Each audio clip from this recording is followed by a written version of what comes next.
మీ car EMI కట్టలేకపోతున్నారా? మీ car EMI మేము కడతాం. ఈ నెంబర్కి కాల్ చేయండి. నమస్కారం అమ్మ. నమస్తే సంగీత. అమ్మ, ఈ రోజుల్లో ఏ రిలేషన్షిప్ అయినా సరే ప్రధానంగా డబ్బుతో ముడిపడి ఉంది. అవును, కరెక్ట్. అంటే నిజమైన ఎమోషన్స్ ఎక్కడ కనిపించట్లేదు. డబ్బు ఉందా, ఓకే ఫైన్, నాకు ఆ పర్సన్ కావాలి. డబ్బు లేదా, నాకు ఆ పర్సన్ తో పని లేదు అని అంటున్నారు. అసలు దీన్ని మనం ఏ విధంగా చూసుకోవచ్చు అంటారు? నాకు మొన్న ఒక అబ్బాయి దగ్గర నుంచి ఫోన్ వచ్చింది తోడు నీడ గురించి. ఆ అబ్బాయి చేసే పని ఏంటంటే, వాడు ఉద్యోగం, నీకు ఆదాయం ఏముంది అంటే నెలకు 5,000 వస్తుంది అన్నాడు. 5,000లో నీకే సరిపోదు, నీ భార్యకి ఏం పెడతావా అంటే మాక్సిమం 10,000 వేసుకోండి అన్నాడు. ఏం పని చేస్తావన్నా, ప్లాస్టిక్ సామాన్ల బండి నడుపుతాడు వాడు. వాడికి కూడా తోడు కావాలి, నిజమే, కాదని అనలేము. కానీ వాడిని ఎవరైనా పెళ్లి చేసుకుంటారా? ఎవరు చేసుకోరని నా మనసు నాకు చెప్తోంది. 30,000 అంటే ముఖం చూడాలి. ఆటో వాడు సంపాదిస్తున్నాడు ఈ రోజుల్లో 30,000 సంపాదన అంటుంటే, 5,000 సంపాదించేవాడిని ఎవరు చేసుకుంటారు? వాళ్ళలాంటి లేబర్ ఎవరైనా గోచి బస్సు నీ వెనకాల బండి దోసుకుంటూ, అది కూడా ప్లాస్టిక్ సామాన్లు అమ్మేది లాంటిది కావాలి. కానీ ఎవరు రావట్లేదు ఈ రోజుల్లో. అందరూ అంతో ఇంతో చదువుకున్న వాళ్ళే వస్తున్నారు. ఒకప్పుడు తోడు నీడకి పేదవాళ్ళు కూడా వచ్చేవారు, లేబర్ వచ్చేవారు, పని మనుషులు లాంటి వాళ్ళు కూడా వచ్చేవారు. వాళ్ళకి ఫ్రీ ఉండేది, వాళ్ళ దగ్గర డబ్బులు తీసుకునే వాళ్ళం కాదు, ఫ్రీ భోజనం ఉండేది. వాళ్ళకి ఛాన్స్ అదే 500 కట్టక్కర్ల. వాళ్ళు కూడా 2-3 సార్లు వచ్చి రావడం మానేశారు. ఎందుకంటే వాళ్ళు ఈ గిన్నెలు తోముతూనే బతకాలనుకోవట్లే. ఇప్పుడు వీడు బండివాడు ఉన్నాడు, వీడిని చేసుకోవచ్చు, వీడిని చేసుకోవద్దు.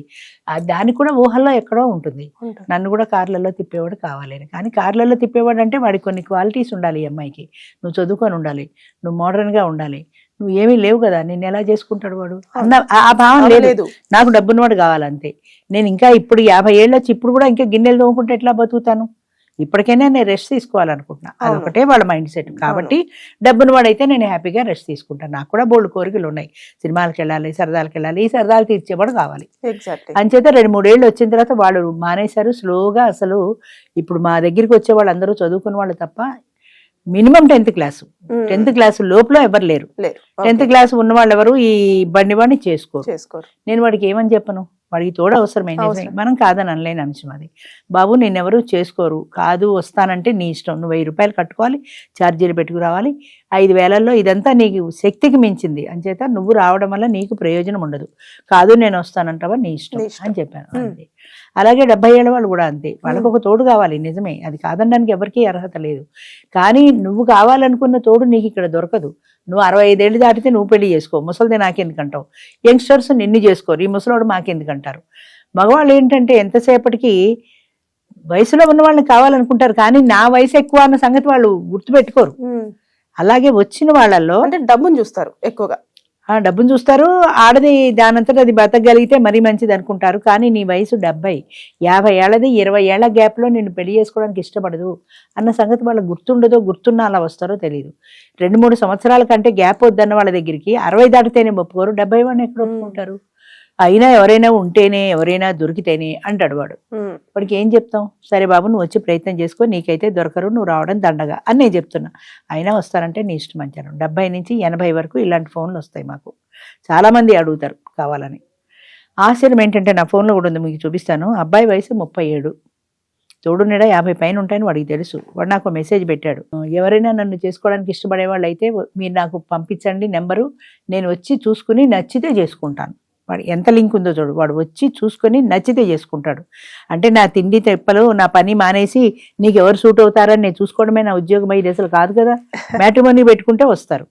అంటే 36-37 ఏళ్ళ వాడు 50 ఏళ్ళ దానికి అన్న తల్లి వయసు దాన్ని ఎలా చేసుకుంటానంటున్నాడు. వాడికి ఆమెను చూస్తే భార్య అన్న ఫీలింగ్ వస్తుందా, తల్లి అన్న ఫీలింగ్ వస్తుందా? నాకు అదే అర్థం కాదు. అంటే పరివర్షణ అసలు మైండ్ సెట్ ఎటెళ్తోంది. ప్రధానంగా డబ్బు ఉంటే దాంతో నువ్వు సంసారం చేయగలుగుతావా? అది నా భార్య అన్న ఫీలింగ్ వస్తుందా? నువ్వు ఎక్కడికైనా వెళ్ళగలుగుతావా? ఎవరు మీ అమ్మగారు అంటే కాదండి మా ఆవిడని చెప్పడానికి నువ్వు ఎంత సిగ్గుపడాలి? అంటే అవేమీ లేవు, డబ్బు ఉంటే చాలు. లేదా వీడికి పెళ్ళవక ఇక ఎలాంటి ఆడది అన్న పేరున్నది దొరక్క ఎవరితో వచ్చి దొరికితే చాలని వస్తున్నాడా? ఎంత పెర్వర్టెడ్ అయిపోతున్నారో మనుషులు. ఒక్కొక్కసారి బాధేస్తుంది నాకు అలాంటి వాళ్ళని చూస్తే. ఇది పెళ్లి వరకు తీసేసుకుంటే ఇప్పుడు మళ్ళీ పిల్లల విషయంలో కూడా తల్లిదండ్రులు ఆస్తి ఉంటేనే చూసుకుంటున్నారు కదమ్మా. అంతే కదా, ఆస్తి డబ్బు ప్రధానం. డబ్బు ఉంటేనే ఏదైనా. డబ్బు ఉన్నవాడు కావాలి. వాళ్ళకి 50 ఏళ్ళు ఉండని, వాళ్ళు ఏ పని చేయని, నాకు అందమైన వాడు, అందం కూడా కావాలి. మళ్ళీ వాడికి చాలామంది ఆడవాళ్ళు కానీ మగవాళ్ళు కానీ వస్తారు. అందరూ భగవంతుడు ఇచ్చిన రూపం, మన చేతుల్లో ఏమీ లేదు. కొంతమంది చూడడానికి అంత గుడ్ లుకింగ్ ఉండరు. వాడు వచ్చిన వాడు బాగా ఎర్రగా బుర్రగా అందంగా ఉన్నదాన్ని చూసి అడుగుతాడు. అడిగే ముందు ఒక్కసారి అద్దంలో మన ముఖం చూసుకోరు కదా. నీకు ఆమె నచ్చింది ఓకే, ఆమెకు నువ్వు నచ్చుతావని వెనక్కి తిరిగి ప్రశ్న వేసుకోరు.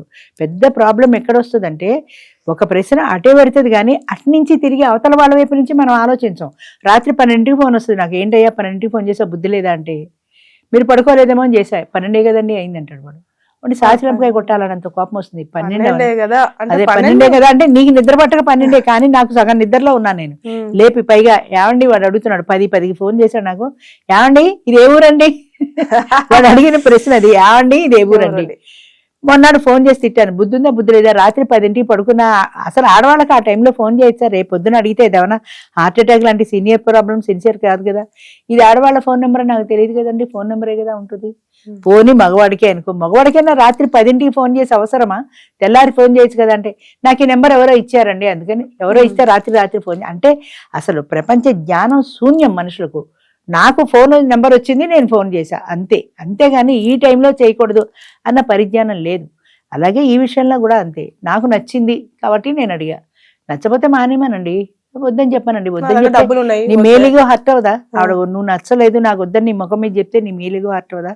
అంచేత ఆడవాళ్ళు కూడా వాళ్ళు లేవరు, వాడి నెంబర్ చదివి ఈ టోకెన్ నెంబర్ ఎవరు లేవనమ్మా అంటే వాడిని చూడగానే వాళ్ళు ఎవరు రావటం లేదండి ఎవరు రావటం లేదండి అంటాడు. అద్దంలో నీ ముఖం ఒకసారి చూసుకో. అచ్చా అలా కూడా జరుగుతుందా బోలుడు అలాగా. ఎవరో ఇలాగే ఎవడో అంటే ఒక అమ్మాయిని చూపించా, ఈ అమ్మాయిని చేసుకో, ఈ అమ్మాయి రెడీ నేను చేసుకోవడానికి. వద్దండి వద్దండి అన్నప్పుడు నీకు అందమైంది కావాలి, దానికి కూడా అందమైన వాడే కావాలన్న ఆలోచన నీకెందుకు రాదు, అది ఆలోచించుకోవాలి కదా. అది లేదు.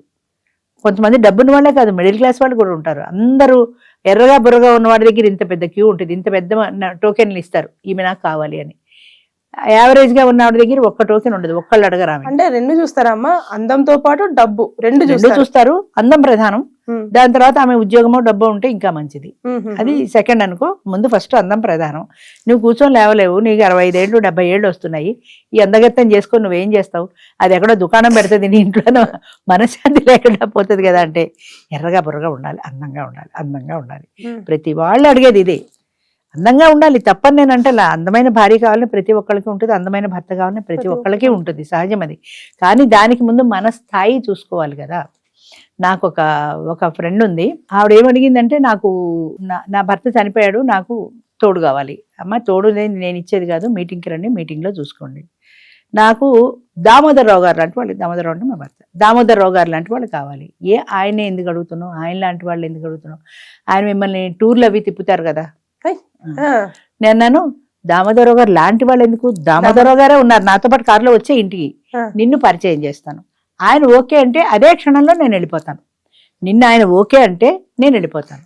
అయితే ఆయనకి కొన్ని క్వాలిటీస్ ఉన్నాయి, అంటే ఆయన కోరుకున్న వ్యక్తికి కొన్ని క్వాలిటీస్ కావాలి. బాగా పొడుగ్గా ఉండాలి, నువ్వు 5 అడుగులు ఉన్నావు, ఆయన మెడలో దండయ్యాలంటే స్టూల్ వేసుకుంటే గానీ అందడు ఆయన. 2 బాగా చదువుకున్నది కావాలి, నేను MA MED చదివాను, నువ్వు 10th క్లాస్. ఆయన చదువుకున్నది కావాలనుకున్నప్పుడు 10th క్లాస్ దాన్ని ఎలా చేసుకుంటాడు.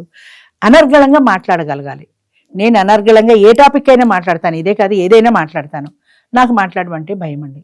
నాకు 70 ఏళ్ళు పైన ఉన్నాయి, నేను ఇప్పటికీ ఫంక్షన్స్లో డ్యాన్సులు చేస్తాను, అందరం కలిసి డ్యాన్సులు చేస్తాం, నేను చేయగలను. నాకు డ్యాన్సులు రావండి, నేను స్టేజ్ ఎక్కనండి, మైక్ పట్టుకు మాట్లాడమంటే నాకు భయం. మరి ఏ క్వాలిటీ చూసి పెళ్లి చేసుకుంటాను నేను, అది తెలియలేదా. నీకు ఆయన కావాలి కానీ ఆయనకు నువ్వు నచ్చుతావా లేదా అన్న క్వశ్చన్ లేదు, నాకు ఆయన కావాలి అంతే. ఏమవుతుంది, అర్థమైపోయింది, రాలేదనుకో. అసలు వస్తే ఆయన ఒప్పుకుంటాడా అంటే ఆయనకి నచ్చిన క్వాలిటీస్ నాలో ఏమున్నాయి అని ఒక్కసారి వెనక్కి తిరిగి ప్రశ్న వేసుకోవాలి కదా. అది ఉండదు, నాకు ఆయన నచ్చాడు బస్ అంతే. అంటే అవతల వ్యక్తి గురించి ఆలోచించే ఒక సంస్కారం లేదు మనుషుల్లో. ఇది ఒక చిన్న ఎగ్జాంపులే కానీ ప్రతి వాళ్ళు రాత్రి 10కి 12కి ఫోన్ చేసేవాడైనా అంతే, అందరూ అంతే, అదే పరిస్థితి. రిలేషన్షిప్లు అన్నీ కూడా డబ్బుతోటే ముడిపడున్నాయి, అందులో ఎలాంటి అబద్ధమో లేదు.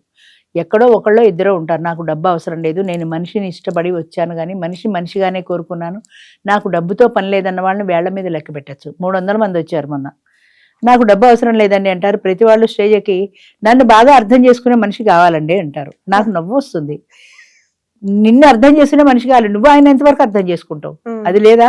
ఆయన నన్ను అర్థం చేసుకోవాలనే కానీ నువ్వు తిరిగి ఆయన అర్థం చేసుకోగలవా, అది లేదు. నన్ను అర్థం చేసుకునే మనిషి అంటే ఇవాళ సినిమా అంటే సినిమాకి తీసుకెళ్ళకపోతే వాడు అర్థం చేసుకోనట్టే.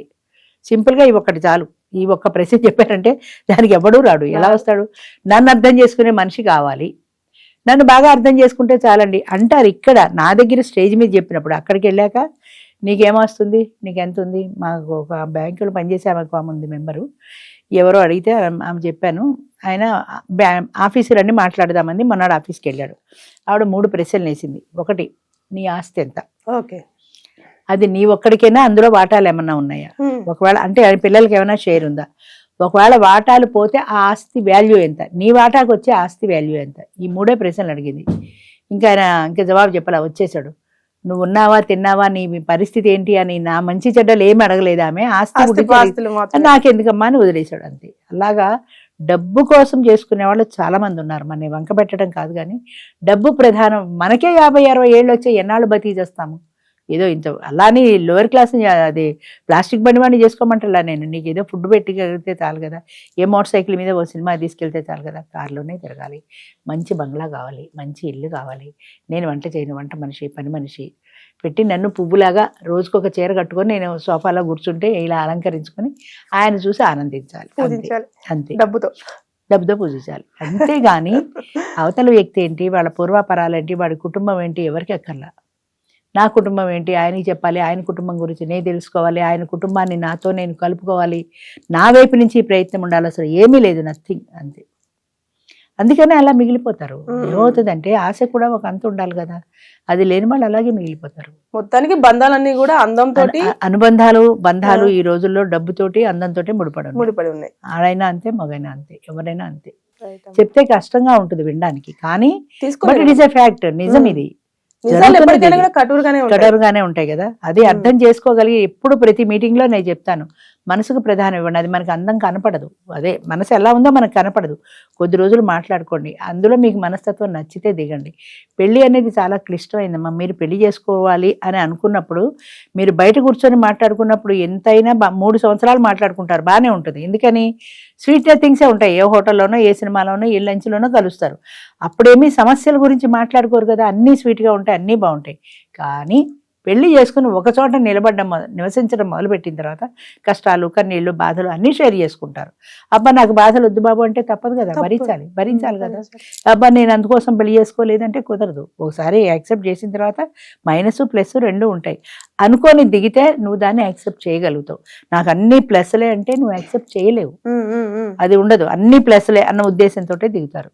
నువ్వు దిగేటప్పుడే ప్లస్లే కాదు మైనస్లు, సినిమాలలాగా ఎత్తుకుని తిప్పుతాడు అని అనుకోకూడదు. కొన్ని రియాలిటీ కూడా ఉంటాయి అని, మైనస్లు కూడా ఉంటాయి. ఆ మైనస్ని ఫేస్ చేయగలిగిన ధైర్యం నీకు ఉండాలి, ఓర్పు ఉండాలి, సహనం ఉండాలి. అది ఉండదు. ప్రధానమైన కారణం ఏంటంటే అది ఉండదు. అది ఉన్నవాళ్ళు హ్యాపీగా పెళ్ళిళ్ళు చేసుకుంటున్నారు. ఇప్పటికీ మా దాంట్లో కూడా హ్యాపీగా ఉన్నారు. బంధం, అనుబంధం అనేది మనసుకు సంబంధించింది, డబ్బుకు సంబంధించింది కాదు. అది మర్చిపోకూడదు. థ్యాంక్ యూ అమ్మా.